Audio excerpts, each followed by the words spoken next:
Okay,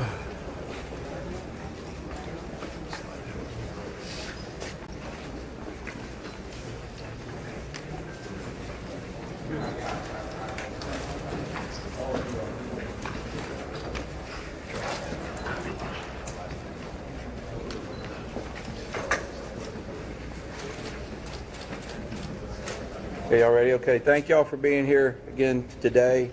Larry Letha, Kirk County Sheriff. I'm going to kind of go over some brief notes with y'all real quick, then I'm going to pass it on to the mayor. Hundreds of first responders remain along the Guadalupe River in Kirk County working to reunite families. The large search and rescue effort, including local, state, federal, and volunteer agencies, continue. As of 8 a.m. Central Time, 87 deceased have been recovered in Kirk County, including 56 adults and 30 children. Identification is pending for 19 adults and 7 children, with 1 additional person still unidentified. At present, 5 Camp Mystic campers and 1 counselor still remain unaccounted for. We ask private boats to stay off the Guadalupe River to allow search and rescue teams to operate without any interference. This is a tragic time for us. We're so grateful and thankful for all the resources that have been provided to us to do this job. And I can assure you we will not stop until this mission is complete. At this time, I'm going to turn it over to City Mayor.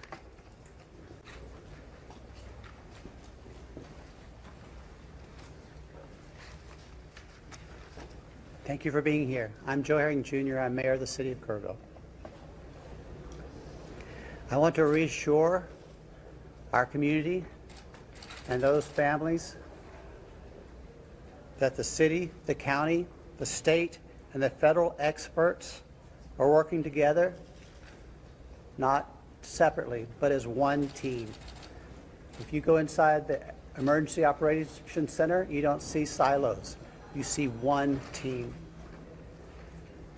I want to talk briefly about in-kind donations. The outpouring of generosity has been tremendous, and we are grateful. We are working on a new system to accept donations, and when those plans are complete, we will post them online on the city's Facebook page. We are grateful. We need a new system to handle the generosity of the world. Financial donations can still go to communityfoundation.net. That's the community foundation of the Texas Hill Country. Again, we are grateful for the generosity of the world. Over and over, I've asked you to pray. It occurred to me that I haven't asked you for what to pray specifically.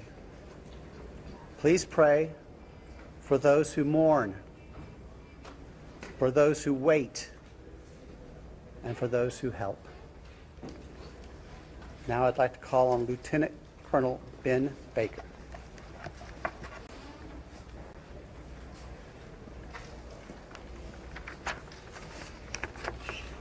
Morning, everyone. Thank you for being here.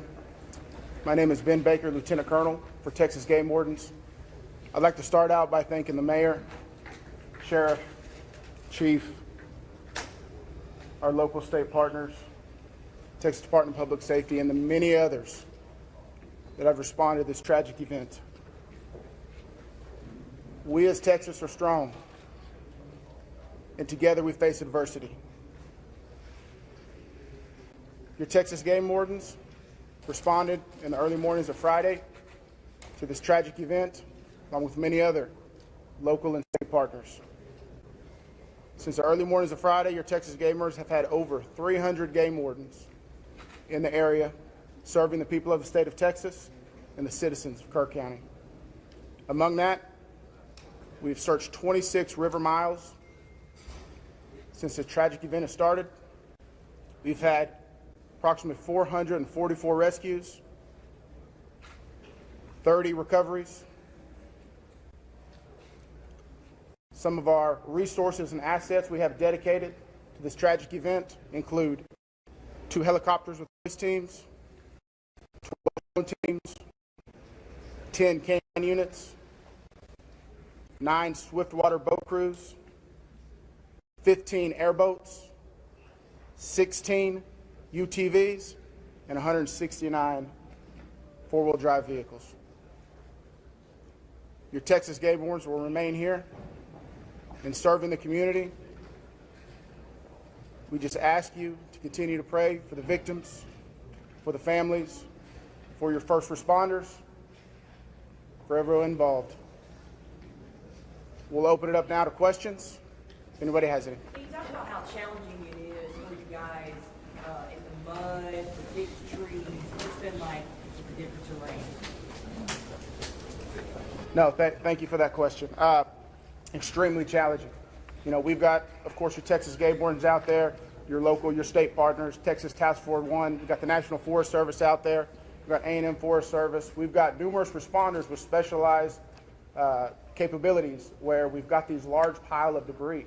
And with our canines and you know, when we're trying to make these recoveries, these large piles can be very obstructive. And to get deep into these piles, it's very hazardous.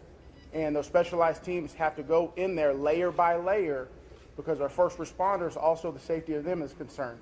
So it's extremely treacherous, time consuming, it's dirty work, the water's still there.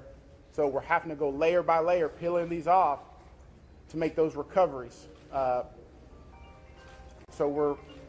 What about mentally? Like when you guys stumble across someone who may be deceased, how do you process that? Absolutely. We process it the best we can. We have professionals in place, our crisis intervention team. All the agencies have some members representing there, and officer wellness is a first responder wellness is a key component to these operations. So we're maintaining and monitoring our officer wellness, our first responder wellness. We're making sure they have the support.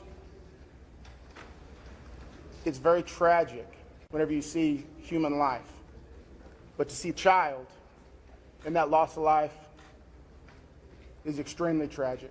More rain I have is a expected question. to come down west of us, and eventually it's going to get down to Guadalupe River. Is that going to put a halt to the searches? And if not, how are you going to change the trajectory of the search and rescue operations? So with the water coming down, that is always a concern, and I'm sure you've been monitoring the last couple of days where we've had some reports of maybe some additional water coming in. Obviously, that's going to impact the search and recovery efforts. You know, us with numerous other agencies do have air capabilities, drone capabilities. We've got numerous fixed wing, rotary helicopters here. So it will alter our patrol patterns and alter our searches, but it won't deter them. I have a Can you question outline for the what for specific discussions and actions were taken between the time the first flood emergency alert came in at 1:14 a.m. and then when the river first started flooding, those hours later? Like, what were the specific actions and discussions that happened in those hours? Can you repeat that again, please? Sure, absolutely. I would like to know if you could outline, please, what the specific actions and discussions were that local officials took between 1:14 a.m., that's when the first flood emergency alert came out, and hours later when the river first started flooding. What happened in those hours? What I can tell you, when I was first notified, it was around the 4 to 5 area.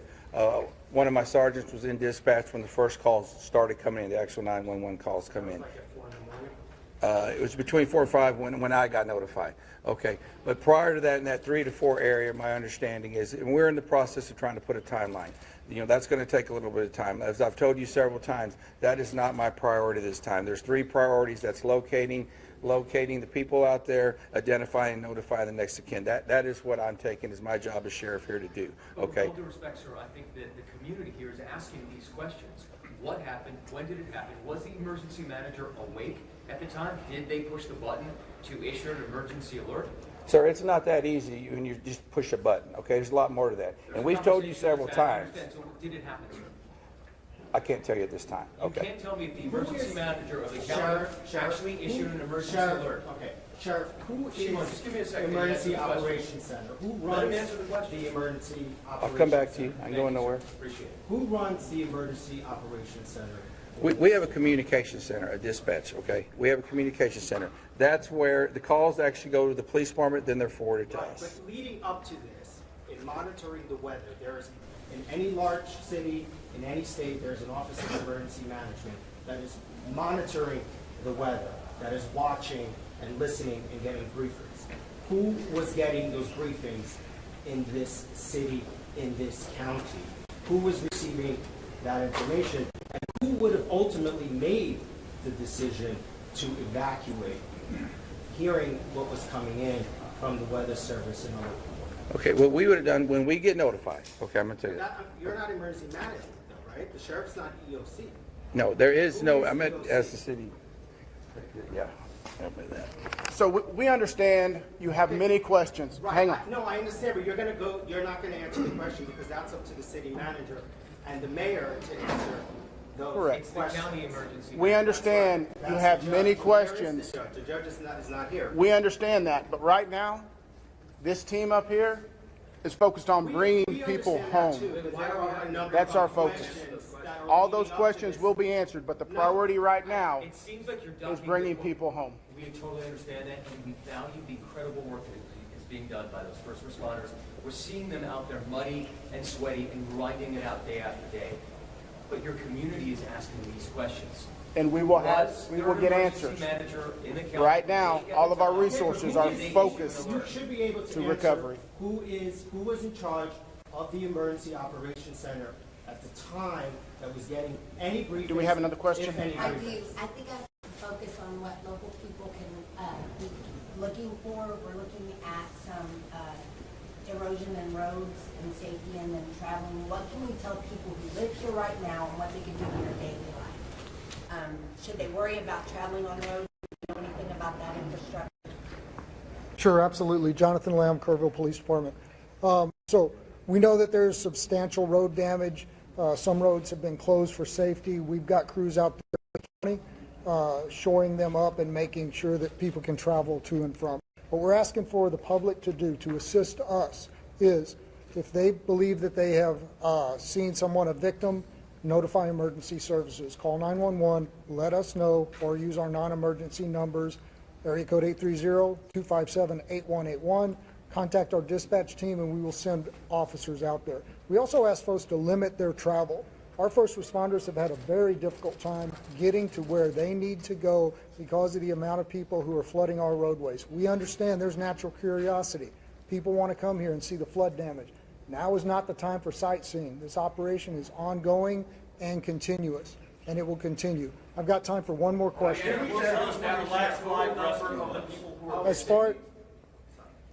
Last question. As far as I know, the last live rescue, unless there's new information, and I don't believe there is, was made on Friday. All right, I'm afraid that's going to have to do it for this morning. Can someone answer if the bodies have been released to the families, Sheriff? Excuse me. Have the bodies been released to the families? Some. I mean, they're an autopsy. I mean, Are still missing? Do we have an estimate among the general population, not just the girls from Mystic, even just credible reports? Is it hundreds still? Is there any estimate among the general population of how many people are still no, missing? I've told y'all several times, it's hard to know that number. No, we don't. I know the numbers that we have found, and that's all I know. You still don't want to tell us who was All right, so we're going to continue our operations. The next time that we're going to be in front of y'all will be at 5 p.m. right back here. If there is a critical update, again, we'll provide that information to you through the contact list that you have provided to us. Thank y'all. We appreciate it. Lieutenant? Sir, I have one other question. Maybe you can help. It was about the volunteers that are coming. Is there a central area for the security coordinator?